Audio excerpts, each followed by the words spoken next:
Okay,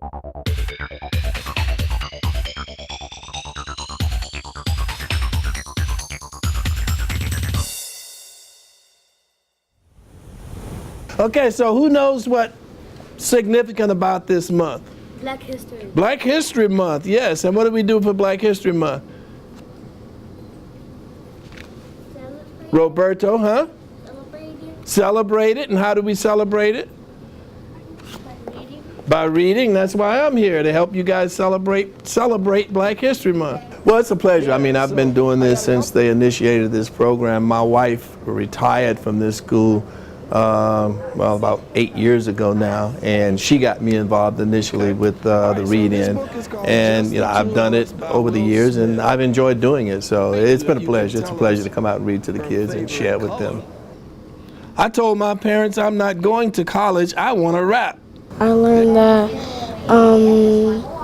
somebody didn't give up her seat to a black person,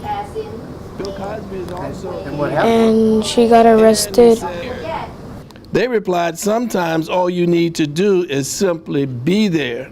Because I think reading is very, very important. I learned to love reading when I was in 3rd grade through my 3rd grade teacher, and it has just been so important to me. But when you think about it, where would we be without, if we did not read? And so I think reading is monumentally important in all of our lives. That night, I don't think 1 week I slept. I learned who Dr. King's wife was and how Will Smith was, his dad was.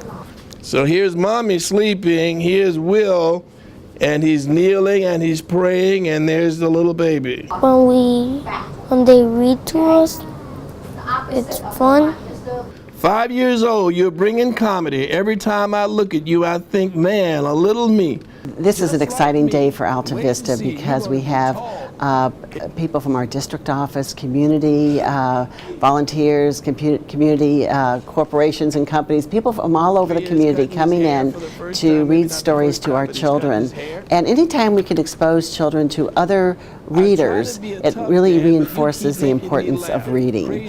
And that is one of our main focuses today. I pledge to you I will always do everything I can to show you how to be a man. Well, let me be esoteric for a moment. I'm hoping that the black kids will understand what it took for them to have the opportunities that they have today. They read the story about Coretta Scott King and Dr. King, of course, and for them to understand that, the opportunities that they have today were fought for, people died for them, and that they should take every advantage of all these opportunities that they have. Coretta Scott King, that was his wife's name, and this book is about her life. I would like to read more books when I get older. Some southern mornings the moon sits like an orange sliver by the treetops. So I know how to read harder books. Now, back in these times, blacks and whites couldn't go to school together. That was a time called segregation. What I hope they will take away is, one, the story that we're reading and the lessons from the story. But more than that, I hope they will take away that reading can take them anywhere they want to go, and that without reading they can't do anything. So I want them to learn to love to read. See, here's Dr. King in the church preaching, and there's Coretta right there by his side. This is the 7th year that Alta Vista has done the African American Read-In, and the exciting part is to see the reaction of our children listening to stories being read by people from our community, and to listen to the rewards that the readers are getting by reading those stories to children, because they're seeing the excitement in their eyes as they are reading a story, talking about it, asking questions, and the true interest that the children have in listening to stories and learning about different cultures and genre. So that's the story of Coretta Scott King. Remember that, the wife of Dr. Martin Luther King, who you guys hear so much about, but she was right there with him.